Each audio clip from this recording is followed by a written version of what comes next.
worst thing about e-commerce that no one will ever tell you. This is true. Hi, I'm Kaylee. I'm the owner and founder of SWK, where I actually help people build online businesses so they too can become a digital nomad and live a life of travel like me. So what this guy said was absolutely 100% correct. Great video, by the way. So one of the most expensive side hustles out there to get into is actually e-commerce. People like me refer to it as internet retailing. So to get into internet retailing, it's the most expensive side hustle because of two major reasons. The first major reason is because of the marketing partnerships you're going to have to get into for your store to stand out compared to the rest of your competitors. It's not a cheap endeavor.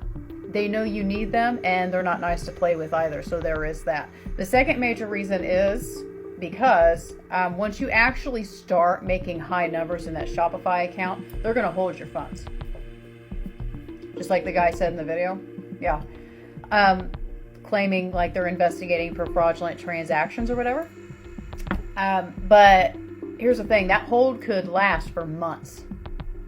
Months.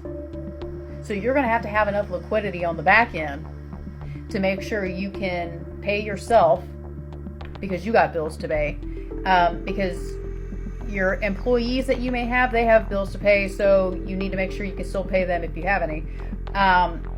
You also are going to have to continue paying for your marketing because your marketing can't stop. Welcome to the game of internet retailing.